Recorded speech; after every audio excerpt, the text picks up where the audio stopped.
You looked up how to automate candidate intake in Zapier. I'm going to show you the whole workflow end to end. Open your browser, head to zapier.com and sign in. Once the dashboard finishes loading, check something real quick before we start building. Click My Apps in the left sidebar. You need your form tool, your chat app, your spreadsheet, and wherever candidate records live, all connected here. If any of them are missing, connect them now. You do not want to stop mid-build. Now click Create in the upper left corner, choose Zaps, and the editor opens. The trigger is the first thing we set. Click the trigger step.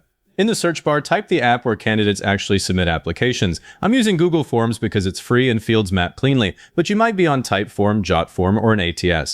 Select your app, then pick the trigger event. For a form, it's usually new form response. Click Continue, connect your account if prompted, then choose the specific form and hit Continue again. Click Test Trigger. Zapier pulls in a sample submission.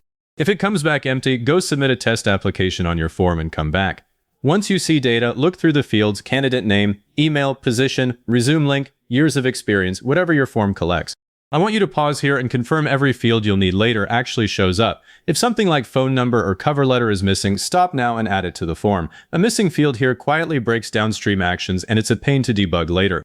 Now we create a candidate record. Hit the plus button right below the trigger. Search for where you want to store records. I like Airtable because filtering and sharing are straightforward, but Notion, Google Sheets, and HubSpot all work. Choose Create Record. Map the candidate's name into the name field, email, position, resume link, application date. Test the action. Airtable now has a real record. I'll open it and confirm every value landed correctly. Next, notify the recruiting team. Add another action. Search for Slack or Microsoft Teams. I'm using Slack. Choose Send Channel Message. Pick the channel where recruiters hang out. In the message text, type something like New Candidate Application, then insert the candidate name, position applied for, years of experience, resume link, and application date as dynamic fields. That way, every alert has the right info without anyone clicking around. Test it, the message pops right into the channel. Now create a review task. Same pattern, add an action, search for your project management tool. I'll use Asana. Choose Create Task. The title should be Review Application, plus the candidate name field.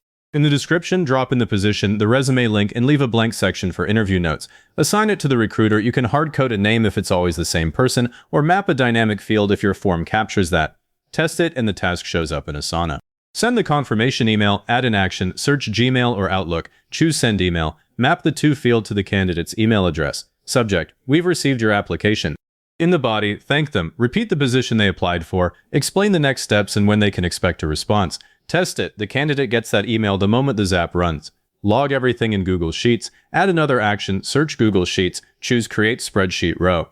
Point it to your hiring tracker in the right worksheet. Map name, email, position, date, all the fields you want in your reporting log. Run the test and you'll see a fresh row appear.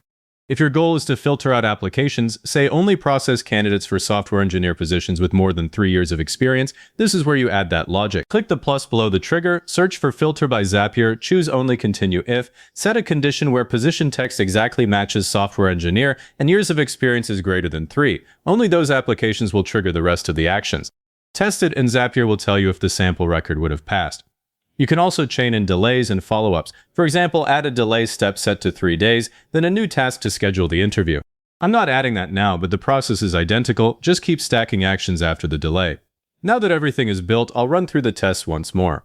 I'm checking that the Airtable record appears, the Slack message fires, the Asana task gets assigned, the email sends, the spreadsheet row is there. If any step fails, Zapier highlights it right in the editor, and you fix the mapping on that action. Before publishing, give your Zap a descriptive name, like Candidate Intake from Google Forms. Click Publish, it's live. I'm going to submit a brand new test application and then open Zap History. You'll see the trigger fire and each action executes successfully. That is your final confirmation.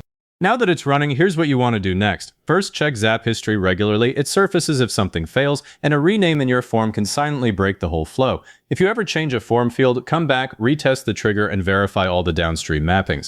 Second, keep an eye on your task usage if you're on a limited plan. Every one of those actions counts, and a multi-step Zap can eat through your monthly limit fast. I'll show you where that lives. Click Settings, then Usage.